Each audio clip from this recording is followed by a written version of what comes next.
Well, hello. Hello, so great to be back with you today. And you. What in the world is going on with you? Yeah, well, hello everyone, and welcome to you all to this second chat Judy and I are having, really addressing what in the world is going on for us and what is up in our awareness and how can we contribute to all of us having more ease in this time on the planet.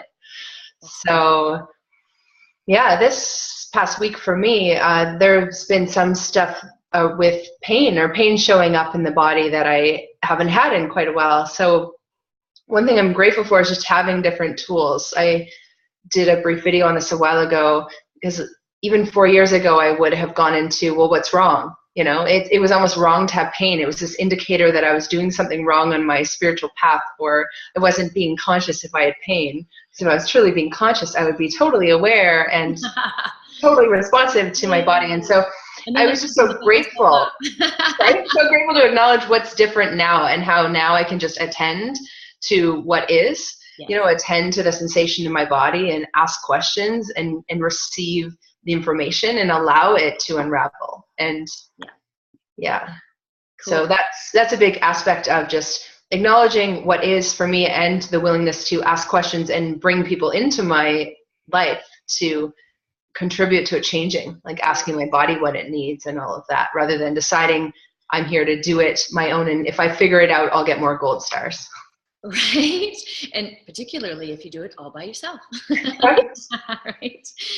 Yeah. And that the vulnerability that you open yourself up to is so potent, right? When you're willing to say, this thing is going on for me. And I could use a little assistance, and allowing someone to come in and take a look and see what they see, or reflect back to you what your truth is, ask you questions until you come to the place where your knowing begins to reveal itself. Yeah. So that can be really quite remarkable. I know, Christine, that you work with people one-on-one as I do, and what you probably notice in sessions with people is just this unbelievable awareness that begins to emerge when they start really really being asked questions, really asked a lot of questions, because so many times what happens is that everyone's being told, and then they're taking that information verbatim, they're just taking it in, and they just take that literally as truth. And then they begin to, what we might call, mimic that truth as if that is their truth. They will just literally, they will live their lives as if that's true for them, when might not be, right? But no one asked them, and they didn't know to ask themselves. So we fall into that quite innocently, right? And so I love your story about the way you used to do it. You just made assumptions. This was mine. There's something wrong with me, and here's how I have to fix it, as opposed to, what is this? And is this even mine? And okay, what can I do here? What can change here? And you start asking questions, and all of a sudden things start opening up, rather than living in that conclusionary place. And then you get so stuck because you have nowhere to go, right? Does that make sense? And sometimes things can be wrapped in spiritual wrapping paper almost, and like, this means this, right? If you have some pain here, it means this. And there may be these equations or these lists, and someone says, oh, well, if I have issues with my eyes, it means I'm not seeing. If I have issues with my heart, it means I'm not willing to receive or give love. And so here's my favorite when it comes to that. Let's go to a book that somebody else wrote to find out what's going on here. Yes. It's like that probably worked really well at some point. But what we have to recognize is that we actually do outgrow our tools. And they're only tools. It's not the next gospel. And we outgrow everything that we use at a tool at any point in our spiritual journey. We will outgrow. So don't get too connected to it, because it's not really going to be there forever. It's not reality. It's a tool that you're using to navigate through that particular portion of your journey. Yeah. Well, and that's the difference between having people around us who will assist us to have more awareness about what's going on, versus having people around us who are trying to fix us or give us the answer, right? And it's such a different thing. And that's what I'm so grateful to have in my life now, is people around who can ask me questions or go, what is that? Yeah. Instead of them coming to their own, oh, well, it must mean you're not stretching enough, right? Some sort of just pass off answer that I have to either align with and say, oh, you're right, or react to and be like, you're wrong, you don't know what you're talking about. And it's so freeing to really move in that question and be around people who don't have that defined point of view, like the answer, like, well, it's this, but I'm going to ask you, are you going to align the what I already think is going on for you? Or I'm going to ask you what seems like a question, which isn't really a question at all, because it's so directed towards what I want you to reply that you don't have any choice but to reply.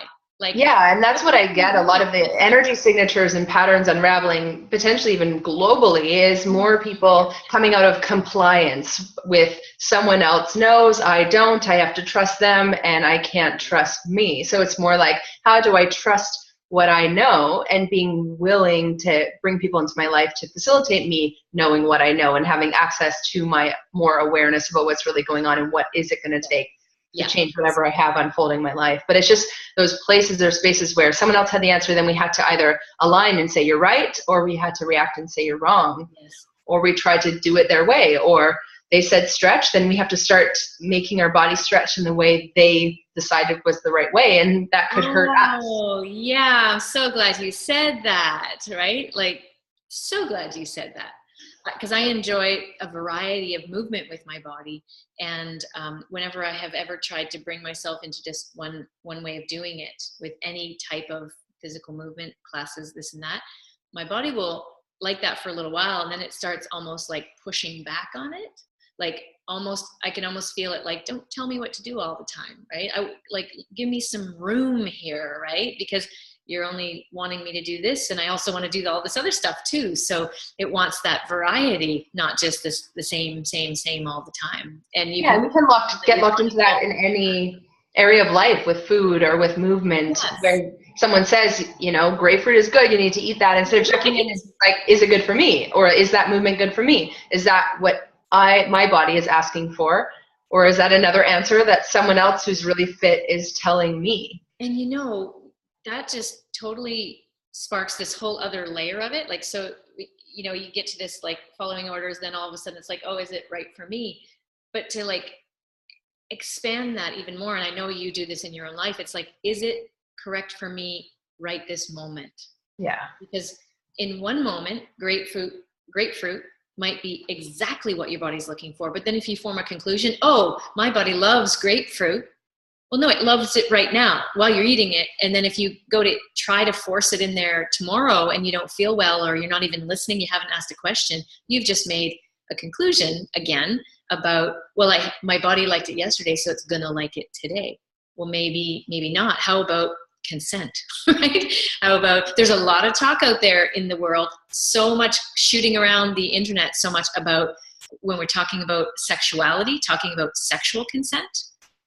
And then when you really think about, have we actually asked consent for our body when we're doing things with it and putting things in it, in any space or place in our body? Are we asking our body for consent?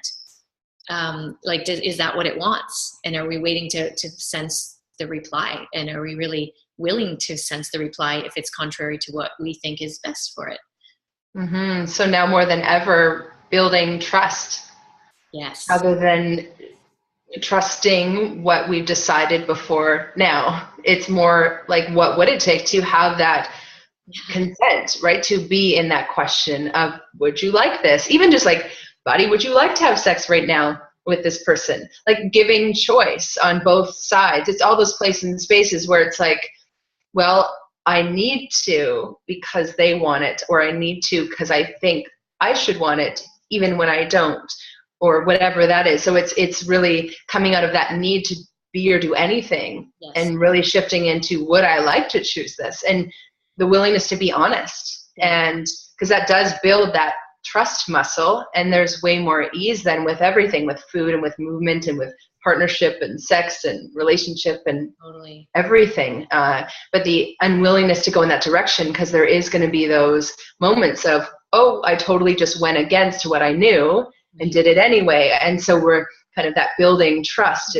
And that's a really important part of building trust as well. Right off the bat is like rejoicing in those moments when you did make a choice that actually was against what you're knowing, and then you recognize it. That's the time to celebrate, because Yes. you are aware that you just did that.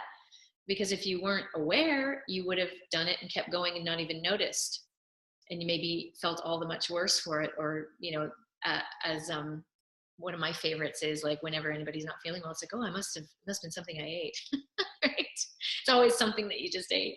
Right. Or So many it's all about, did you sleep well or not, rather than Yes. asking way more questions beyond just those two assumptions on what's even energy levels, all that stuff, acknowledging all the change now in terms of how much food our bodies desire or sleep and what contributes to the energy we have. It may be totally different factors than food and sleep. Yeah. There are more than two things going on for the body. maybe five. No. Maybe an infinite number of things going on for the body at any given time. Yeah, so that's really cool. And so what I'd like to ask you is, like, further to that first portion of the story that you shared, is on your journey of, like, going from a completely concluded experience, right, pre-conclusions, to, like, in those first days, weeks, months, even years, when you were sort of beginning to test the waters into trusting yourself. What did that look like for you?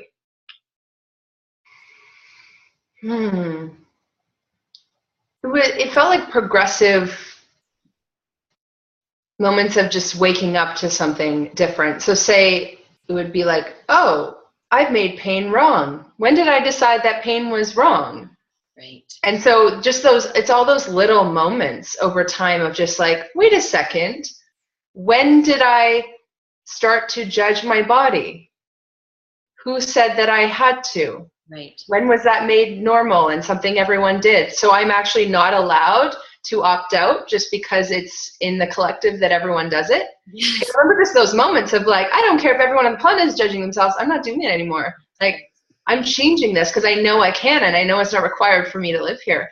But it's all those places. I remember even having to hide how much I loved my body because it just felt so, like, not okay. Right. Like, it was almost like not in vogue to say my body and I have no judgment of it. Yes. It was like, what? No, what do you not like about your body, and separating into parts and going into judgment of parts? Like, all those things that are deemed normal or just part of living that you have to deal with. And such a big thing for me was just releasing anything I normalized that didn't have to be part of my life. Yeah. Right? It's those things that were familiar, right? I'm used to, say, having judgment or the beratement or the punishment in place. And then I wake up and go, wait a second, I don't have to have a punisher. I don't have to have a criticizer. Yeah. I don't have to have this voice of criticism in my head. And then progressively gaining the tools and skills to shift out of all those patterns. I don't have to function in punishment reward.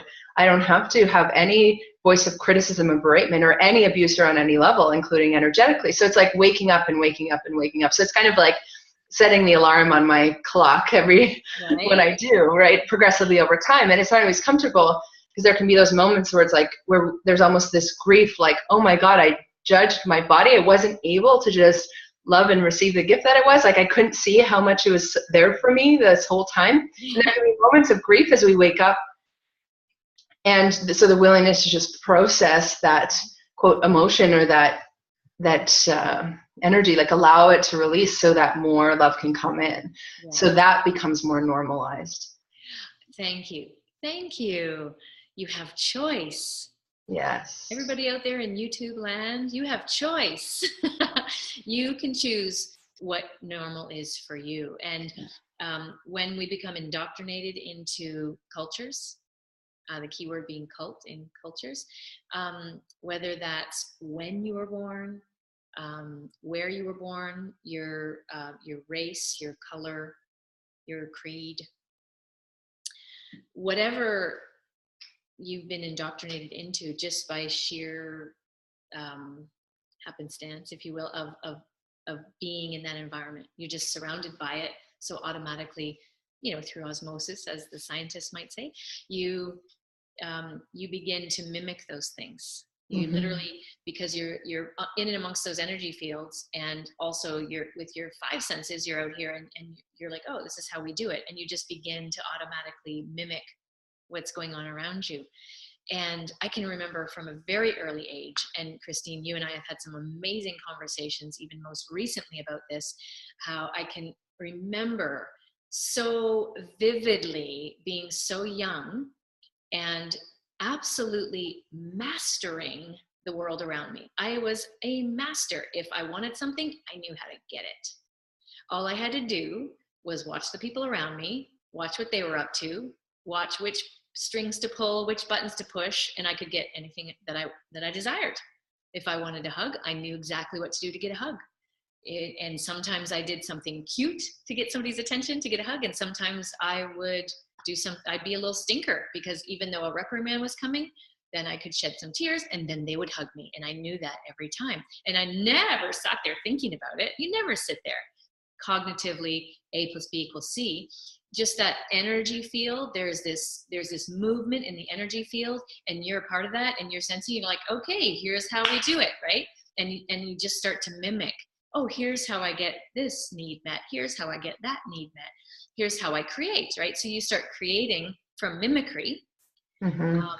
And if you aren't aware that you're doing that, you start believing the mimicry. So if you need to be a silly little clown, or you need to be a naughty little girl in order to get whatever needs met, you'll be that. But the problem becomes, then that is how people see you. And then they start informing you that that's what you are, or that's how you are. And all of a sudden you have this identity. You've become this identity.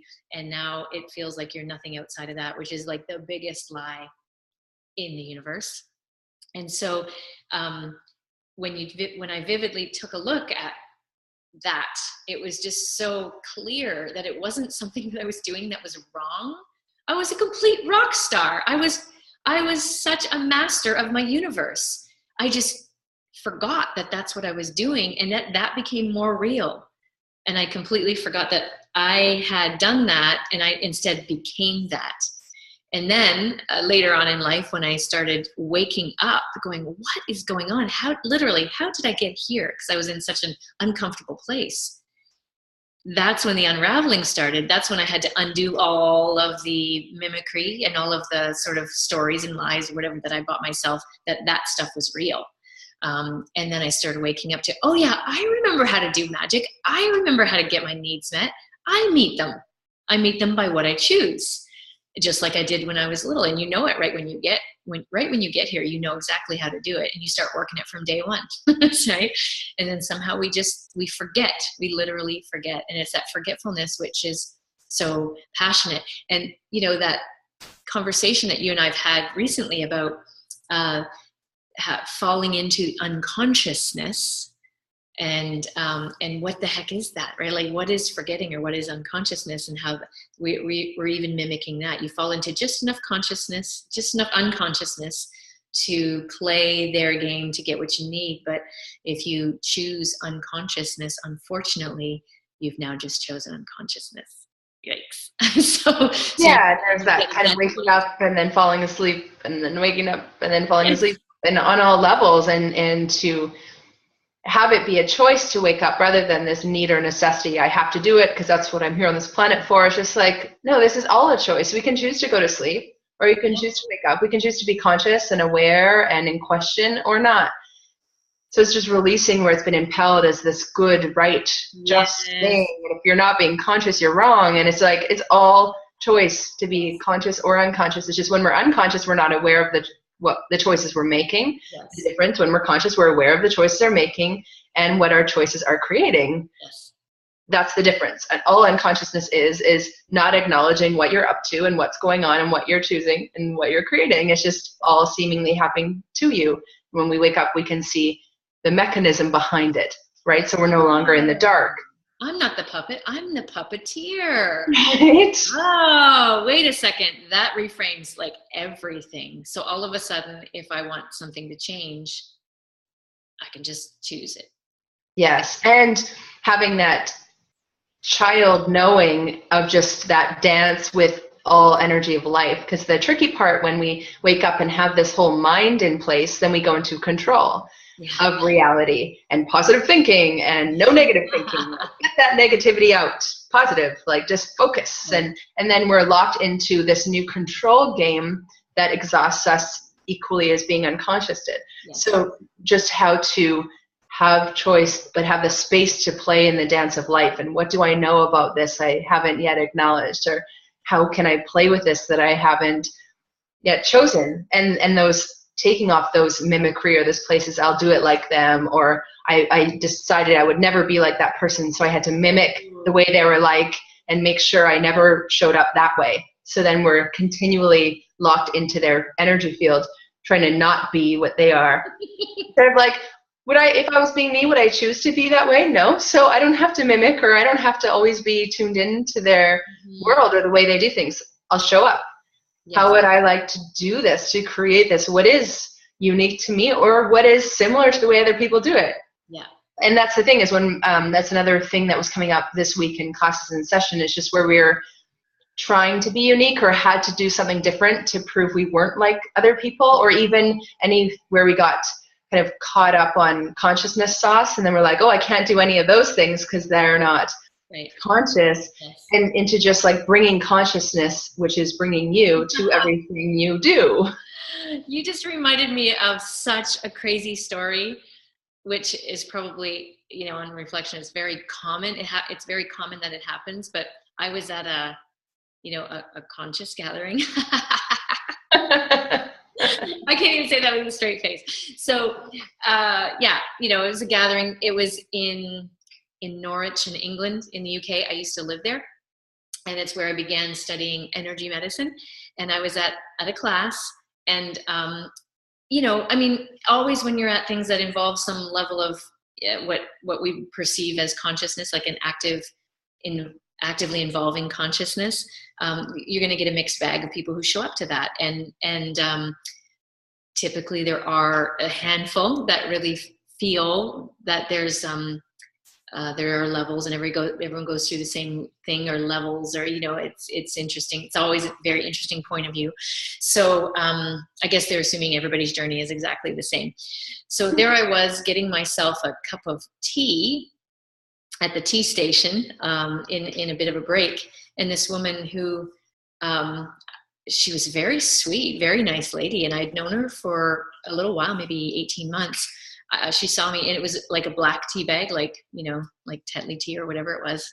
And she said, "Oh, are you still doing caffeine?" Right? And I was like, it was so foreign to me, that type of judgment. Like, how would that make any difference whatsoever? And to the point where I kind of like, I tapped in for just a millisecond to the energy behind that, and it made my body jerk, and I burnt my hand on the hot water that was coming out. And I was like, whoa, yeah, I don't want to fall asleep on that one. I don't want to actually go to that, because that was just such complete nonsense. Like, oh, are you still drinking caffeine? Like, she was surprised and sort of like a little putting me down just a little bit, because I'm still drinking caffeine. And yeah, it's the difference between someone knowing that, say, raw vegan food is just healing for and nurturing for their bodies, so they're choosing it because it feels great and it's fun and they're just in that joy, versus the ones who are like, everyone needs to be vegan, and they're going around like criticizing and condemning everyone. Yes. And that's the difference. And we can get hopped up on the consciousness sauce and then go trying to impel consciousness, versus what are we actually up to? Okay, how much love and presence and wisdom can I access, embody, express without a need to convert? Because yay, the word, there's the word, to convert. Convert to what? Exactly. Exactly. Yeah. Oh my gosh. Yeah, we get to be missionaries of consciousness or something, or whatever that is, or spirituality, or whatever new word, because we've come away from maybe so many other paradigms. So then we can get into believing that this new paradigm that we've stumbled into, which maybe helped us grow a bit, now that's the new paradigm, except that's the trap. Yeah. Then you just stay there for how long? Because the world is flat, and then it's round, and then, oh wait, actually it's now hollow because it's a black hole. Oh, whoops, what are we going to discover next? But if you stop and declare this is it, you're going to make it a lot less fun, really, I think. Anyway, it's a lot less fun when I do that, rather than just go, oh, cool. Well, that's what I understand right now. I wonder what else I'll learn. I wonder what else we'll discover. Because if we've already figured it all out, to me, it wouldn't be that exciting to be here if it's all figured out already, right? If we're not discovering. Yeah. Yeah. So cool. Well, so going into your story a little further, if you don't mind, in that journey. So when you encounter mimicry now, so from actually just mimicking to, oh, I'm becoming, aware that I'm mimicking, and then I'm kind of working my way through it. Sometimes I catch myself when I've just done it, or when I'm doing it. Sometimes I catch myself when I'm just about to. Sometimes I can see it a mile ahead. I can feel it and go, oh, I'm not going to choose that. There's varying degrees, right? So, and it's a journey, right? Awareness is just like, it's just an interesting journey. You're just watching the journey from a different place. So if you were to then just speak directly from the now, when you get a sense of mimicry now, right? When you get a sense of where you can feel something, what's different for you now than what it used to be as far as your relationship to it? Yeah. Now it's quite funny. Say if I'm in front of someone and I put on this smile and I'm like, who does this belong to? This isn't my smile. I'm doing something weird. What is this? And sometimes it is just quite funny, right? And especially if I have friends with me who witness me do this thing that I don't typically do, but I'm in the presence of someone who needs that like joy, happy, right? Or in a certain kind of bandwidth of energy, this kind of like high, like don't look at anything. And so I sometimes choose to mimic that to not create discomfort. Because when I'm being present, one of the things that I love is to know what's really going on, to know what's true. And that's one of my talents and abilities, is I can access what's true in a second. But if people don't want to know, I'm like, what do I do here? And sometimes I do notice myself going, oh, hi, and almost just mimicking what they're doing. So, because if I am being in the frequency of me, it may stir something up, and I can choose that or not. And so just having more choice and releasing the need to impel consciousness, or people need to become, right? So I have to get them to know what's true and not buying lies, and I need to get them in tune with their body. Like I released those agendas, but there was a phase of having the agenda and not acknowledging I had it. So it's just you said two really powerful words here in the last few minutes, like convert and agenda. Right? You know what I mean? Those are really powerful. And sometimes we're doing that on such an unconscious level, but it is super fun when you're doing it consciously, because then you do have choice. Yeah. And so how I would articulate that sometimes would be like,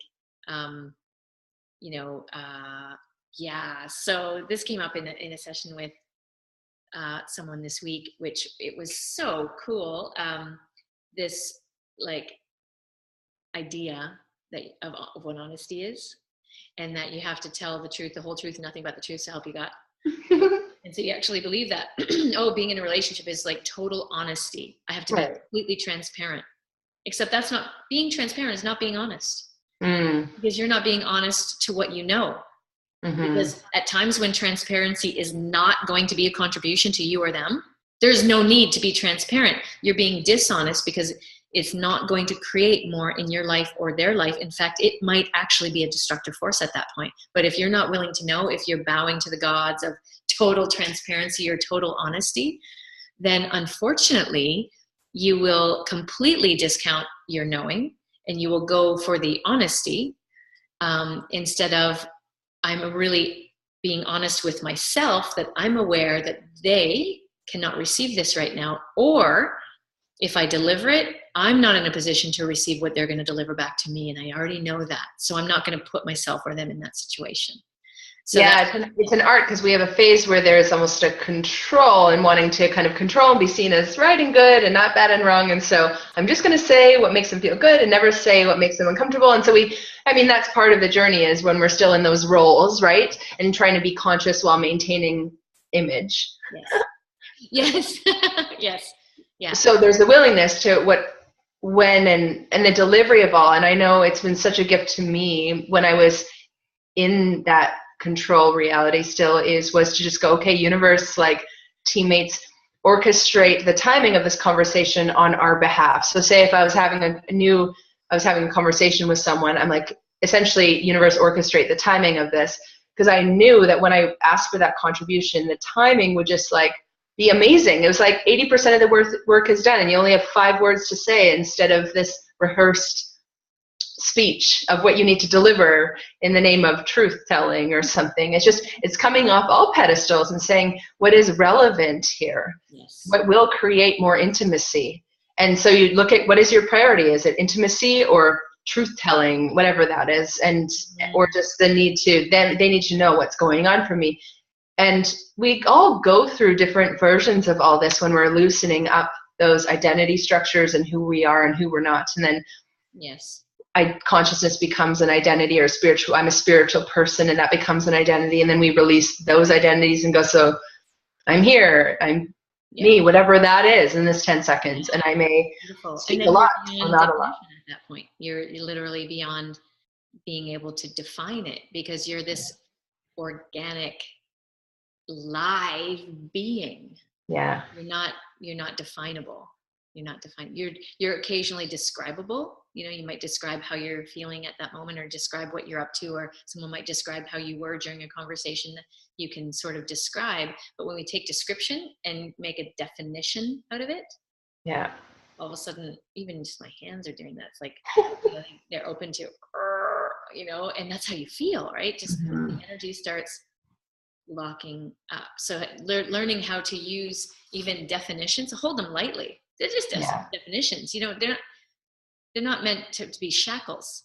Yes, and that's what we're taking off, for all those shackles of like, I have to be nice, or I have to be positive, or I have to be conscious, and then we're in this fight, and we were like, I don't want to do this fighting game anymore. How about I'll be me, which includes everything, and whatever creates what I desire in that 10 seconds is what will show up. Totally. And we can become more aware of what it is we're actually up to and creating, and then there's less unconsciousness around it. Yeah. And that's the only different, rather than consciousness is good, unconsciousness is bad. We can release that fight and just go, I'm here. Yeah. Hooray! Hooray! Here we are. Here we are. Awesome. So this has been another fantastic conversation, Christine. Thank you so much for sharing your time. Yeah, and thank you for being here with me. For tuning in. And we're going to keep having chats and talking about what's going on in our world, and sharing with you different things we are picking up from other people's worlds as we're working with them in sessions and classes. And we invite you also to share with us. So you can comment below what's going on in your world. And if you want to contact either one of us, our details are all below as well. If you want to carry on the conversation with one or both of us and join in with us, you're more than welcome to do that. So I guess goodbye for this week. Yeah, thank you everyone for joining in. We appreciate having you here with us. And I wonder, how does it get better than this? And what more can we discover and acknowledge and embrace and be, just for the fun and joy of it? Yeah, amen. Bye. Bye.